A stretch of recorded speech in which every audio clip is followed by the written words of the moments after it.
For centuries, the Ottoman Empire stood as one of the most enduring powers in human history. Its borders stretched across 3 continents. Its armies once decided the fate of Europe and the Middle East. Its capital, Istanbul, controlled the flow of trade between East and West, collecting wealth not just through conquest but through position. To many observers in the early 19th century, the empire looked weakened, but still unbreakable, too large to fail, too ancient to disappear. From the outside, the machinery of empire was still moving. Taxes were collected, soldiers marched, palaces rose along the Bosphorus. Diplomats spoke in the language of reform, modernization, and progress. The Sultan still ruled. The bureaucracy still functioned. The illusion of stability was carefully maintained, not only for foreign powers, but for the empire itself, because admitting weakness would have meant admitting vulnerability in a world eager to exploit it. But beneath this surface of continuity, something had changed fundamentally. The empire was no longer living off what it produced. It was living off what it promised. Wealth no longer flowed naturally from land, trade, and taxation. Instead, it arrived in the form of loans, large sums of foreign money borrowed to cover the growing gap between imperial ambition and economic reality. Wars were no longer paid for by conquest. Reform was no longer funded by surplus. Survival itself was being purchased on credit. This shift did not announce itself with collapse or chaos. It arrived quietly through paperwork and signatures, through agreements written in foreign languages and interest rates few fully understood. Each loan appeared rational, even necessary. Each one delayed disaster, and each one tightened a grip that would eventually choke the empire's independence. What made the situation so dangerous was not simply the debt, but the belief that debt could save the empire without changing how it functioned. Leaders convinced themselves that borrowing was a bridge, something temporary, something manageable. They believed time was on their side. They were wrong, because while armies still stood and flags still flew, the true center of power was shifting, away from Istanbul, away from the Sultan, toward distant financial capitals that never needed to fire a shot. And long before the Ottoman Empire collapsed on the battlefield, it began collapsing in its balance sheets. Something was deeply wrong beneath the surface, and the empire was already running out of time. At the beginning of the 19th century, the Ottoman Empire still presented itself as a functioning imperial economy.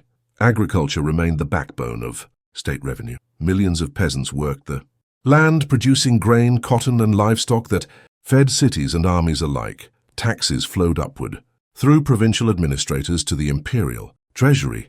Trade caravans crossed Anatolia and the Levant, while ports like Smyrna and Alexandria connected the empire to global markets.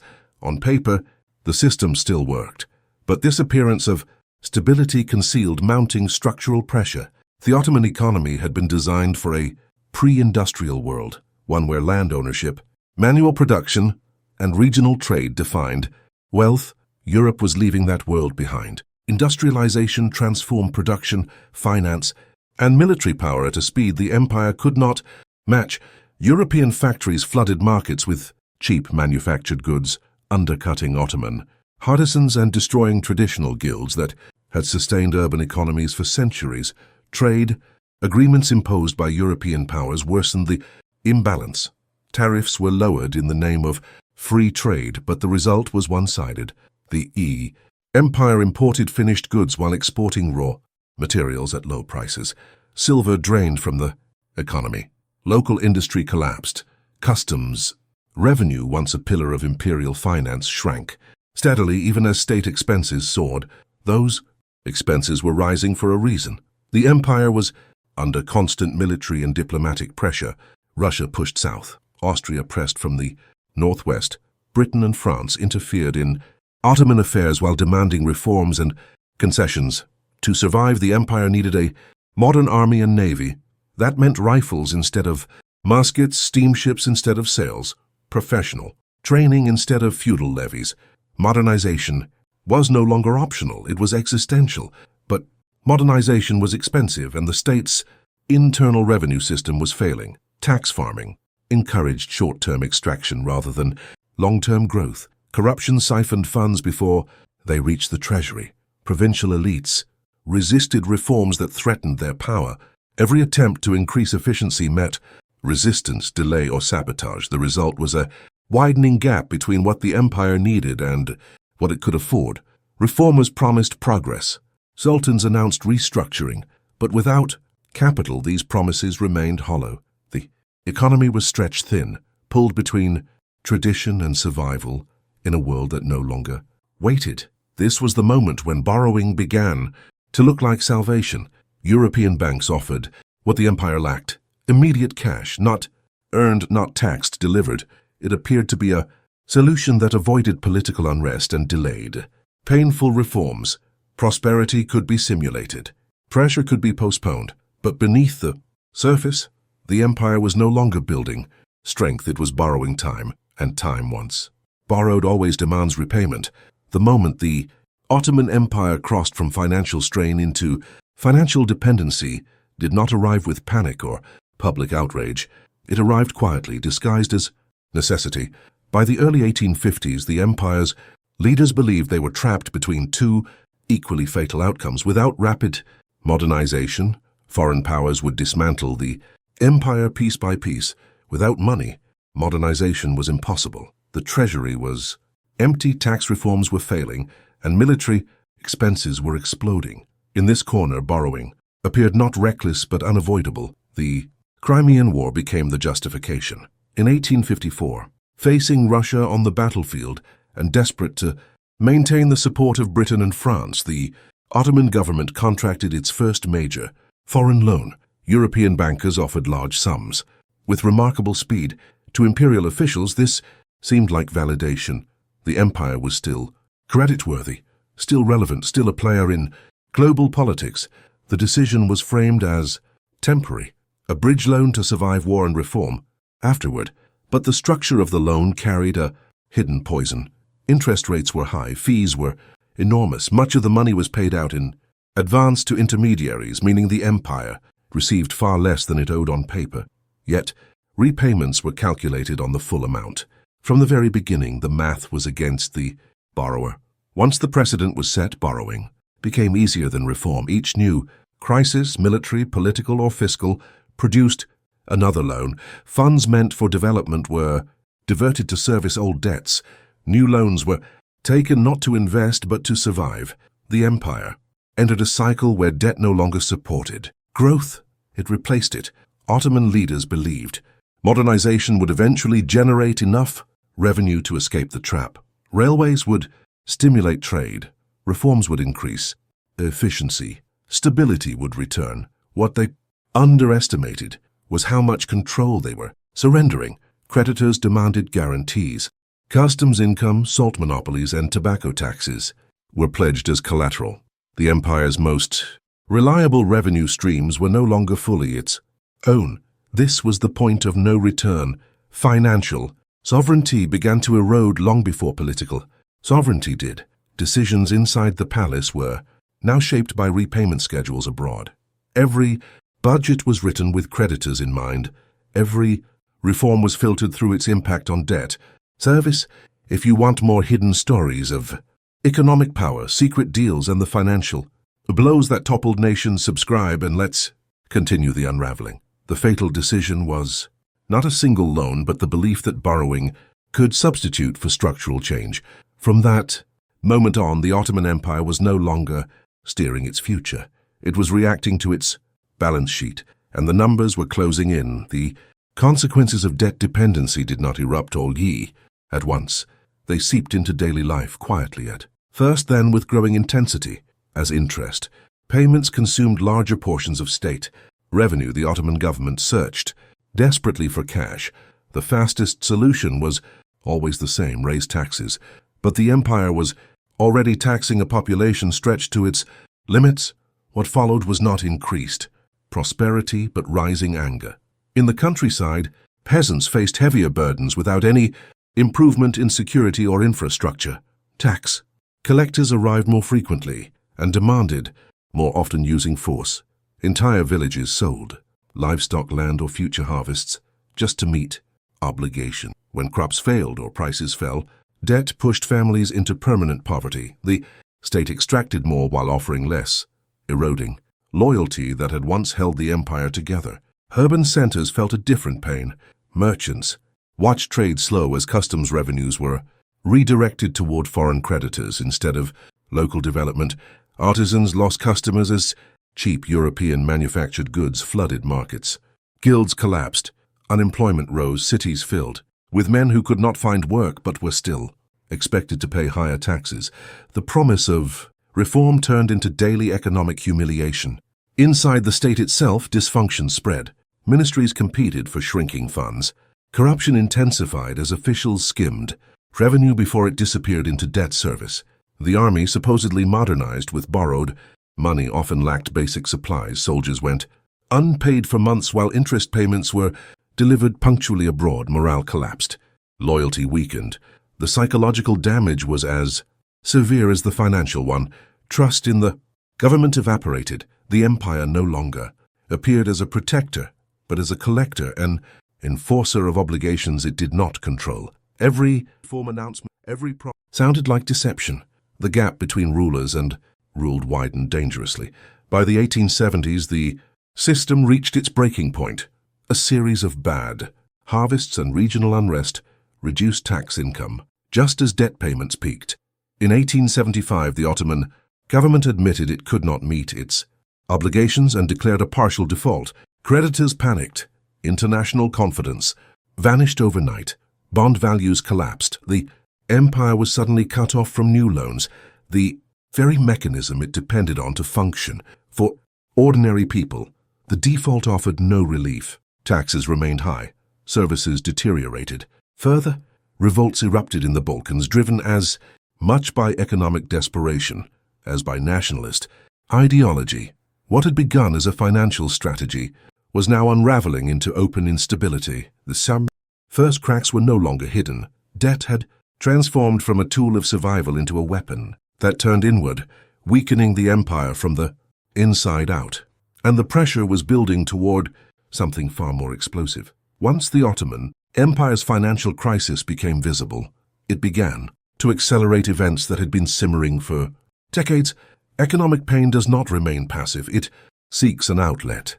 In the empire's provinces, debt-driven taxation and collapsing livelihoods translated into rage, resistance, and revolt. What had once been manageable unrest now escalated into open defiance, fueled by hunger and hopelessness.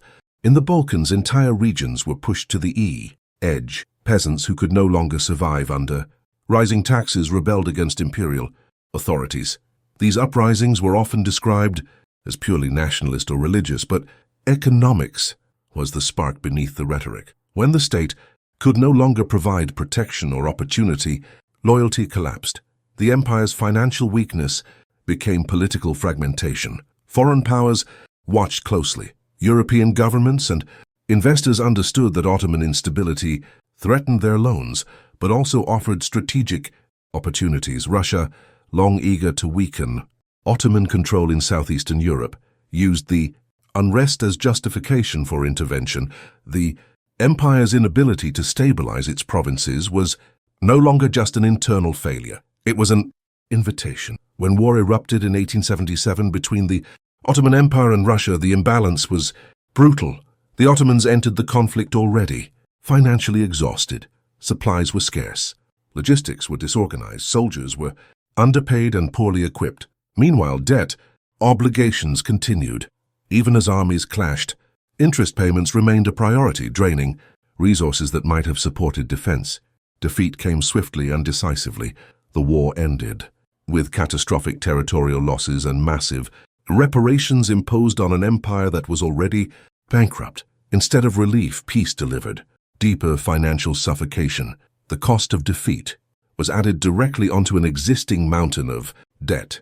This loss shattered any remaining illusion of economic sovereignty. European creditors argued that the Ottomans had proven incapable of managing their finances. Their solution was control. In 1881, the Ottoman Public Debt Administration was established, placing key revenue sources under direct foreign management. Tobacco, salt, customs, duties. These incomes were no longer collected for the empire's needs, but for debt repayment. This was economic occupation without invasion. No flags were lowered, no palaces were seized, yet the Usurper Empire's financial heart was no longer its own. Decisions made in Istanbul now required approval from institutions answering to foreign bondholders. The political consequences were immediate. Authority weakened, legitimacy eroded. Nationalist movements gained momentum not just from ideology, but from economic reality. The empire could no longer promise prosperity, security, or even fairness. Debt had done what decades of war had failed to do.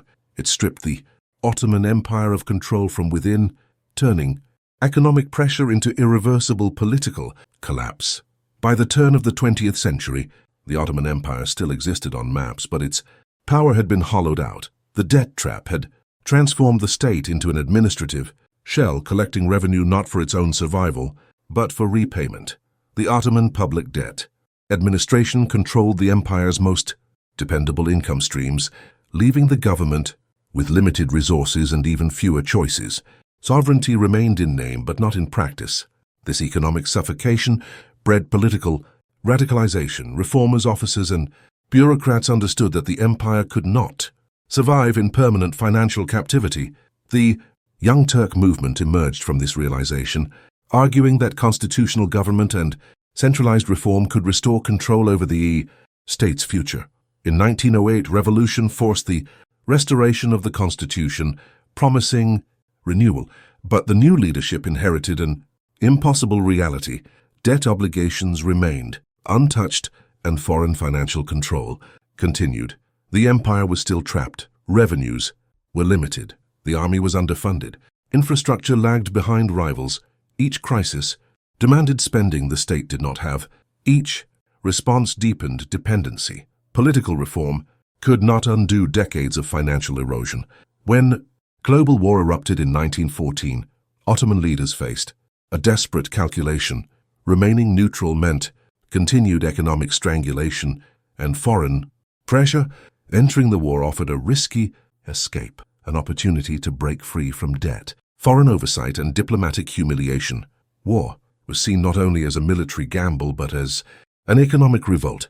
The gamble failed. World War I pushed the Ottoman economy past the point of collapse. Blockades severed trade. Inflation spiraled out of control as the state printed money to survive. Food shortages turned into famine in several regions. Railways, already insufficient, buckled under military demands. The population paid the price in hunger, disease, and exhaustion.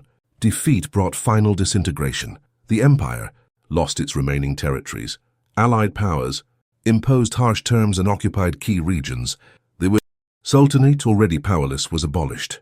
Centuries of imperial rule ended, not with a single battle, but with exhaustion. The crucial truth is, the empire did not collapse because of one war or one revolution.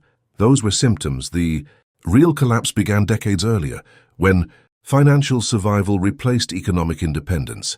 Debt weakened institutions, distorted priorities, and stripped leaders of meaningful choice. By the time the empire fell, the outcome had already been written, not in military strategy but in loan contracts, interest schedules, and surrendered revenues. The Ottoman Empire did not fall. Suddenly, it bled out one payment at a time. The collapse of the Ottoman Empire did not end its economic story. It transferred its consequences into the future, shaping the states and societies that emerged from its ruins. When the empire disappeared, it left behind not prosperity or stability, but fractured economies burdened by underdevelopment, weak institutions, and deep distrust of foreign financial influence. The debt trap did not vanish with the empire, it echoed forward. The new Republic of Turkey inherited a devastated economic landscape. Infrastructure had been destroyed or neglected. Industry was minimal. Agriculture was exhausted by decades of overtaxation and war. Although many imperial debts were eventually renegotiated or reduced, the memory of foreign financial control deeply influenced Turkish policy. Economic sovereignty became a central obsession, shaping decisions for generations. Across the former imperial territories, the damage was even more severe. Borders drawn by victorious powers ignored. Economic realities, trade networks, and local needs. Regions that had once been integrated into a single economic system were abruptly divided. Customs barriers, new currencies, and political instability disrupted commerce. Poverty became entrenched. The psychological impact was lasting. For decades, economic hardship was associated with foreign intervention and imperial mismanagement. Elites who replaced Ottoman administrators often inherited the same structural weaknesses: limited tax bases, dependence on external capital, and fragile legitimacy. Debt remained a recurring threat, not as history, but as lived experience. Socially, the collapse fueled generational trauma. Communities that had endured famine, inflation, and forced migration carried these memories forward. Trust in centralized authority weakened. Economic nationalism rose as a defense mechanism, sometimes protecting sovereignty, sometimes limiting growth. Most importantly, the empire's fall reshaped how power was understood in the region. Military strength alone was no longer seen as decisive. Control over finance, trade, and revenue became recognized as the true foundation of sovereignty. The Ottoman experience served as a warning, even if rarely spoken openly. The empire was never the same again because it no longer existed, but the world it left behind was permanently altered. The cost of debt was not just measured in money, but in lost opportunity, broken continuity, and decades of instability. What collapsed in 1922 was more than a state. It was an economic system that had failed to adapt and paid for that failure across generations. The story of the Ottoman Empire's collapse is often told through wars, sultans, and treaties, but beneath all of that lies a quieter, more powerful force: economics. The empire did not fall because it lacked history, land, or people. It fell because it surrendered control over its own future, one financial decision at a time, believing that borrowed survival was better than painful reform. The rulers of the empire failed to understand a brutal truth: debt is never neutral. It always carries power. When borrowing becomes structural, when it replaces production, reform, and internal strength, it stops being a tool and becomes a leash. The Ottomans believed loans would buy time to modernize. Instead, they bought dependence, and dependence erased choice. What made the mistake so dangerous was that it felt invisible. There was no invasion when customs revenues were pledged, no battlefield when tobacco taxes were seized, no public vote when financial oversight passed into foreign hands. Yet each of these steps transferred sovereignty away from the high state. By the time the loss was visible, it was irreversible. This lesson remains deeply relevant. Nations today still face the same temptation: to delay hard decisions with easy money, to trade long-term control for short-term stability, to believe that growth will eventually solve structural weakness. The Ottoman Empire proves that growth built on debt without sovereignty is an illusion. Economics is not separate from politics or war. It is their foundation. Armies collapse when they are unpaid. Revolutions ignite when prices rise faster than wages. States fall when they can no longer decide how their own money is used. The Ottomans did not lose their empire in a single moment of failure. They lost it gradually, as financial obligations narrowed their options, distorted their priorities, and hollowed out their authority. By the time war arrived, the empire was already defeated on paper. The hidden lesson is simple but unforgiving. A state that loses control of its economy eventually loses control of everything else. Empires may fall to armies, but long before that they fall to numbers.